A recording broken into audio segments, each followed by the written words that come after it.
Boo! Did I scare you? Yeah, you guys were scared. Hey weirdos, and welcome to the second episode of Creeped Out with Kate. If you missed the last episode, then you missed me talking about the House of Death at 14 West 10th Street and all the creepy and sad things that happened there. You can still pop on over and view that video. While you're at it, go ahead and give me a like, maybe hit the subscribe button, and let's get started on today's topic. So, today we're going to talk about stone tape theory and some really weird haunted objects that I came across.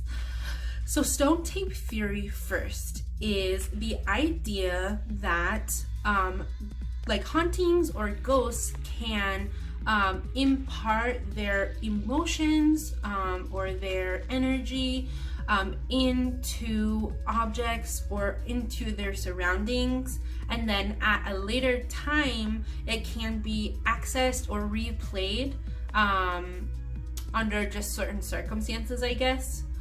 It's a little bit vague, but what it reminded me of was like the feelings that you get when you enter a place. I've never had a situation where I've touched anything and felt something, but definitely gone places where I felt a certain kind of way. So one side of the spectrum is extreme elation and like joy. When you go to a wedding, obviously you're super happy for the couple and like you're having drinks, you're dancing, it's a great time. I personally, however, believe that that experience is amplified by the fact that a lot of other lovely things happened there. Other couples got married there, other people, had great times there, and I think that that goodness and that light and airiness is just trapped in the surroundings, and you get to experience it when you go to the same place. And then on the other end of the spectrum, the sad side, obviously, for example, a graveyard. When you go there, it's usually to visit a departed loved one. You're mourning that loss, of course. People are sad, and I believe that that sadness or sorrow gets trapped in the surroundings and then can be accessed to amplify your feelings when you visit the same graveyard. That's just my idea. If you care to, you can go and do a little bit more research about stone tape theory yourself. There wasn't a ton of information. There is a movie if you'd like to watch it. It's a little bit older, but it is called The Stone Tapes, and it kind of just delves into the idea a bit more if you're interested in that. But without further ado, I'm gonna move on to the creepier topics in today's video. I came across two very strange objects which are believed to be haunted or possessed, and I would love to talk about those, or rather I'm terrified to talk about them. So the first one is a painting, which is rather eerie. It was painted in 1972 by Bill Stoneham. He lived in California at the time, and he modeled the painting both based off of a picture of himself he'd found when he was 5 years old and a poem that was written for him by his first wife. In the poem, it does reference the name of the painting, and that's part of his inspiration. The painting is called The Hands Resist Him. Now, I've decided that I'm actually not going to post a picture of the painting in the video, just to extend the same courtesy to you guys that was given to me by the sources that I got these details from, because it is believed to be so haunted or so powerful that just looking at it has sent children running in the opposite direction, given them nightmares, or given people just a real unease or sickness. So I'm going to post it on the Creeped Out with Kate Instagram, where from now on I am going to post pictures of everything that we discuss. And you can look at it at your own discretion. I'll actually put it as the last picture in the lot of pictures. That way you can decide whether to look at it or not, but you don't have to miss out on the other pictures. So anyways, The Hands Resist Him was painted in 1972, and the same year it was put up in an art show, in an art gallery. Bill was the only creator. All the paintings were his. And The Hands Resist Him actually sold quite quickly. It sold to a famous actor, John Marley. He was in movies like Rocky. I believe he was in one movie called The Love Story, and he was in another movie called The Car. The painting was sold to him, but it was first reviewed by a critic. There's no information about what the critic said, and so I'm going to critique the painting myself, or I'm rather going to give you my thoughts and actually Bill's intentions for the painting. So, when you first look at the painting, you see a young boy. Like I said, it was modeled after the picture of himself at 5 years old. The boy does not appear to have an emotion, in my opinion. He doesn't seem happy or sad or scared. He's just there, just like most of us are right now. We're kind of just, we're here, we exist, hi. So he's accompanied by a girl standing on the side of him, a girl or a doll. To me, it looks kind of like a dummy or a puppet for ventriloquy, because she has the lines right here indicating that she can be manipulated to talk. She also, the way that her knees are fashioned, they remind me of those dolls that had the wooden crosses with the strings like Pinocchio, and you can, move her around. She's also holding an object which is believed to be a part of herself. I feel like it's a power source. It looks like a battery, and it has wires protruding from every angle. This kind of led me to the idea that she is free to be possessed by a demon or a spirit. She's free to be manipulated. She's operating free of a power source, which was really weird to me. Behind her is a door. The artist said that the door was symbolic of the portal between life and death, or the living and the dead, or between the awakening realm and the dream realm. Directly behind them in the background is a very large window with some disembodied hands pressed all up against it really creepily. He says that these are symbolic of all the different paths he could have taken, choices he could have taken, or options. He is facing the opposite direction, or has his back to the window, because he's not focused on the past anymore. He's looking forward to the present, and us as the viewers are looking into his past. So altogether, it's just really strange. You'll see when you see it for yourself. It's odd, and it does give you a creepy kind of feeling when you just look at it. I obviously looked at it quite extensively for my own research, and I didn't have any bad dreams. I just kind of had kind of a chilly feeling, like, oh, this is creepy. But it's also because of the story that ensued later on that I'm just about to tell you. So right after the critic reviewed the painting that you and I just discussed, The Hands Resist Him, he actually passed away within the same year. Actually, the owner of the gallery passed away as well shortly after him, and then the owner of the painting, John Marley, passed away as well.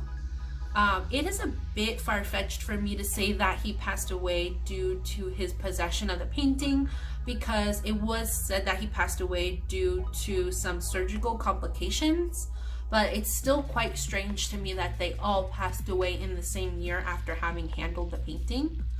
Either way, it's kind of lost after that. It's up in limbo. There's no information about where it is between then and 2000, which is when it was come across again by a couple. They were, I guess, walking down the streets of California behind a brewery, and they came across the painting. They said it was beautiful. They were quite confused why it had been discarded, and they took it home right away. This story is kind of getting me freaked out, and it's like nighttime, so I had to like take a second to check my surroundings. Anyways, they took it home right away, and they immediately placed it in their 4-year-old daughter's bedroom I'm 24 and I'm freaked the hell out. I can't imagine being 4 and now that's you have to look at that at nighttime, like you have to sleep with that thing. Anyways, after just 3 days, she actually goes to her parents and she reports some strange happenings. She says that at nighttime the kids fight. The boy and the girl, they fight in the painting, and sometimes they actually even leave the painting and their spirits fight in her bedroom. So her parents, kind of just to humor her, because I bet that they just thought she had a wild imagination, they installed a surveillance camera. They pointed it obviously at the painting and they let it run and collect data for 3 days before they reviewed it. Much to their shock and probably horror, they actually see stuff. Like, they actually do see the painting moving. They actually said that the object that I mentioned that the girl was holding, the battery pack, it seemed to have morphed into a gun. It seemed that she was pointing it at the boy, forcing him out of the painting under threat of being shot, obviously. Very strange. Understandably so, the next day they decide the painting has to go. So they, instead of burning it or putting it in the trash, put it on eBay. They decide they're gonna auction it off and let the public decide what should be done with it. So anyways, it's put up on eBay. They're quite forthcoming with the history of the painting. They say, this painting's haunted. They say, our daughter saw some creepy stuff. We saw some creepy stuff. Go ahead and, do with this information what you will. We just want to get rid of this painting. It even says in the post that they're seeking information about how they can get their home cleansed. And there's a rather lengthy disclaimer in the post as well. It says something along the lines of the sellers are not liable for any occurrences that ensue from the purchase or possession of the painting. So they're basically trying to say, like, hey, we're not liable. Like, if this painting haunts you, like, you bought it at your own discretion, don't come after us. But apparently some like weird creeps wanted this haunted painting in their house because it was originally bid on for $199, so $200, and after just a short while the total was racked all the way up to $1,025, and that's how much it was purchased for. Now, the owner did say once he brought the painting home, he unfortunately didn't experience any of what was talked about in the post. He didn't see the kids moving at night. He didn't see any spirits floating around fighting, but he did have some new physical illnesses that he hadn't had pre-painting. He mentioned that he was experiencing some nausea. He was having very hard time sleeping, and when he got to sleep, he experienced terrible nightmares. He also went on to say that when he had guests over to the home, they had some similar illnesses. They also felt nauseous. They had some shortness of breath and obviously the nightmares as well. I have to assume that he probably made friends with the painting because there's no more to the story. It is sitting in a museum now. So hopefully it's, there doing its thing, not haunting anyone. Anyways, the next story is going to be one that actually creeps me the hell out. It is it's called the Dybbuk box. And if you're not familiar with what a Dybbuk was, I first heard about it in the movie The Unborn. It's an older movie, but super good, sufficiently creepy if you guys want to get scared. And then I heard about it again in a movie that's also a tad bit older, but neither of them are very old. They're both in the 2000s. The other one's called Possession. The Possession is specifically about the Dybbuk box. So you guys can feel free to watch those and see how you feel. But if you're not familiar with what a Dybbuk is, it is the Jewish version of a demon, or it's from Jewish mythology. And it's a particularly malicious demon. So not every, I don't know, obviously, these are just my ideas. that not every spirit or demon is there to like torment you or specifically has malice in their heart or is, you know, there for bad reasons, but these ones specifically are. Dibooks specifically want to torment you. They want to take over your body. They want to know what it's like to be alive, and still they want to possess you. That creeps me the heck out, but this is Creeped Out with Kate. Anyways, the Dybbuk box specifically is a wine box. The first time we hear about it is when it's being purchased in Spain by a Holocaust survivor. She obviously flees or is able to escape or is released upon their freedom from a concentration camp. And she's in Spain. She purchases the box. She probably thinks it's lovely. It's a wine box. And she takes it home with her to America. She goes to America and she takes it with her. Nothing's really said about her experience with the box, unfortunately, but I feel like it's safe to assume that it probably wasn't a good one because she later tries to get rid of it. She sells it to a man.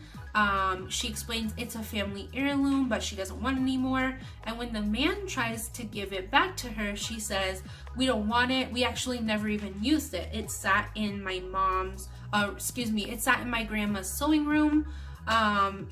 Here, take it. So he takes it, obviously, probably not knowing, anything about it, probably also just thinking that it looked really nice. It was a nice, piece of, not furniture. It was just a nice thing to have, piece of art or something. Anyways, so after he gets it, he starts experiencing similar illnesses, just like the last guy. He's having the shortness of breath. He can't sleep. He's having terrible nightmares, specifically of an old hag. He and guests smell some strange smells. They're smelling cat urine, and they're smelling jasmine flowers, which I also don't particularly like. So he, of course, then decides to get rid of it.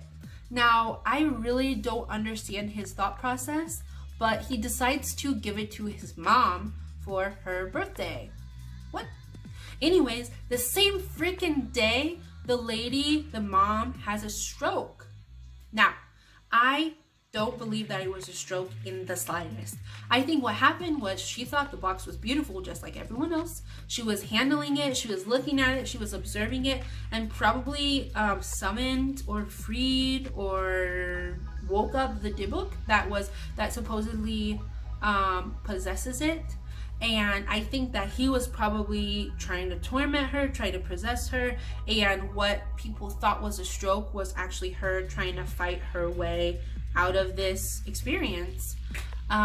Either way, after that, the Dybbuk box is donated to a museum, and it stays there until this day. It's under a glass cloche, and fortunately nobody can touch it or really mess with it, and hopefully not invoke the Dybbuk.